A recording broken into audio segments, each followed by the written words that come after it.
Good morning, students.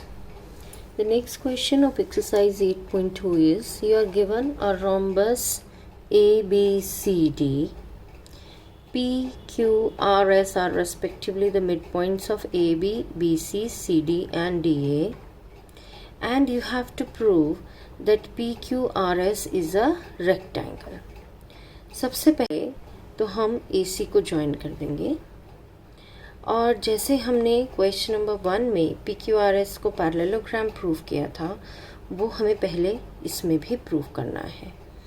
क्या किया था हमने? एक बार ट्राइंगल ABC लिया, P मिड पॉइंट है, Q मिड पॉइंट है BC का, therefore by midpoint theorem PQ is parallel to AC and PQ is half of AC. Also in triangle DAC, S is midpoint of AD, R is midpoint of CD. Therefore, SR is parallel to AC and SR is half of AC again by midpoint theorem. तो इस तरह से PQ भी और SR भी दोनों AC के parallel भी हैं और दोनों half of AC भी हैं. That means PQ is parallel to SR and PQ is equal to SR.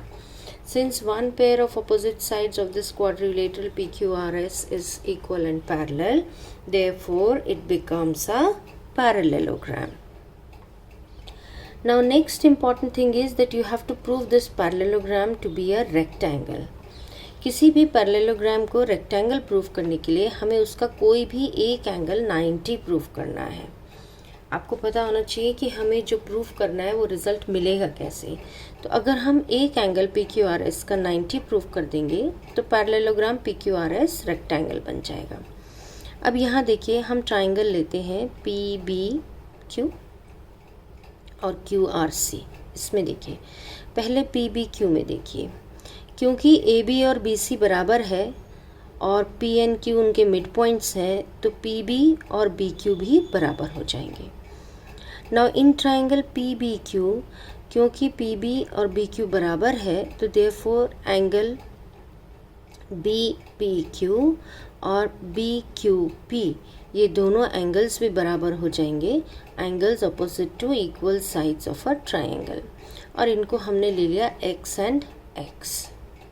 इसी तरीके से ट्राइंगल QCR, यहाँ पर भी BC और CD इक्वल है साइड्स ऑफ रोम्बस, तो उनके हाफ्स यानी कि QC और RC भी इक्वल होंगे क्योंकि Q and R mid points हैं, और क्योंकि CQ-CR इक्वल है तो इनके ऑपोजिट आने वाले एंगल्स CRQ एंड CQR ये दोनों भी इक्वल होंगे, angles opposite to equal sides, और इन दोनों को हमने ले लिया YY।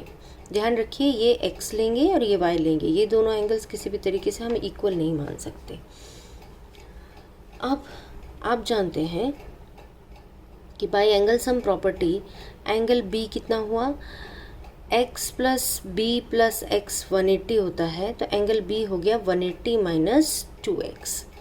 इसी तरह एंगल C कितना होगा, क्योंकि एंगल सम प्रॉपर्टी लगेगी ट्राइंगल CQR में y प्लस एंगल C पूरे वाला QCR यानी कि it is 180, therefore angle QCR या एंगल C कह लीजिए it is equal to 180 minus 2y।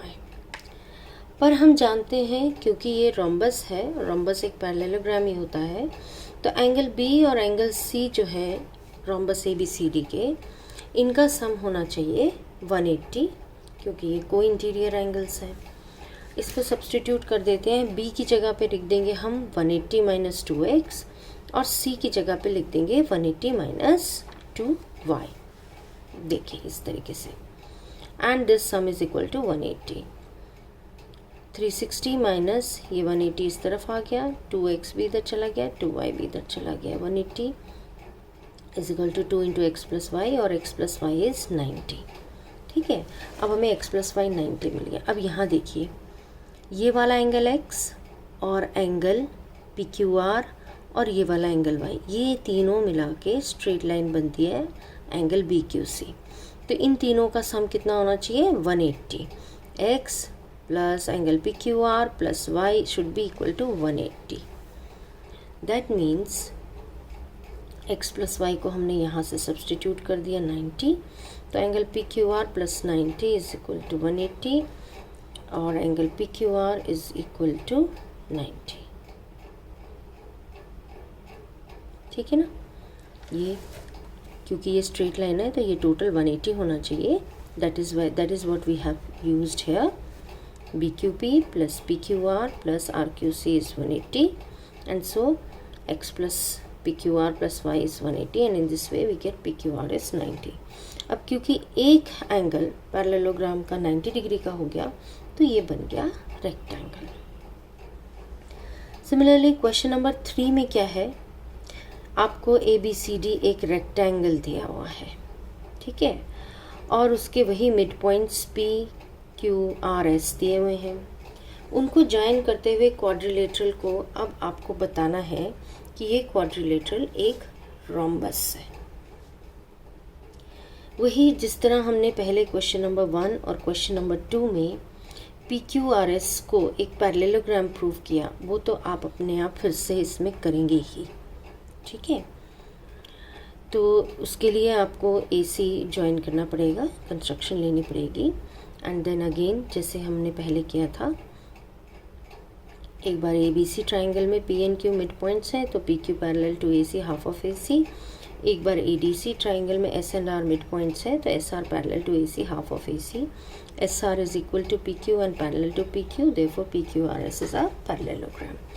अब रोम्बस प्रूफ करने के लिए किसी पैरेललोग्राम को हमें उसकी एडजेसेंट साइड्स, कोई भी एक पेयर एडजेसेंट साइड्स का इक्वल प्रूफ करना होता है।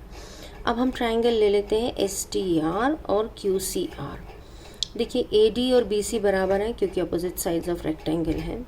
S and Q mid points हैं तो इसीलिए ST और QC बराबर हो गए, इक्वल हो गई।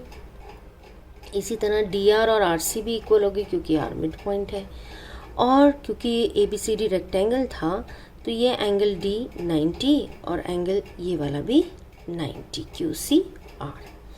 अब by SES congruence condition, triangle SDR is congruent to triangle QCR, therefore SR is equal to QR CPCT। लेकिन ये पैरेललोग्राम PQRS था, अब उसकी एक pair of adjacent sides equal हो गई तो इसका मतलब ये पैरेललोग्राम एक रोम्बस हो गया। आई होप आपको ये सारे कंसेप्ट्स समझ में आए होंगे। ये तीनों क्वेश्चंस, क्वेश्चन नंबर 1, 2, 3 इम्पॉर्टेंट है और उनका फर्स्ट पार्ट जो आपको PQRS पैरेललोग्राम प्रूफ करना है वो सब में एक जैसा है और वो आपको लिखना ज़रूरी भी है। आप डायरेक्ट PQRS को पैरेललोग्राम नहीं ले सकते एंड देन जो नेक्स्ट पार्ट होगा वो आपने प्रूफ करना है। आई होप आपको ये समझ में आया होगा। You can try now question number 4 and 5 by yourself and if you have any difficulty ask me.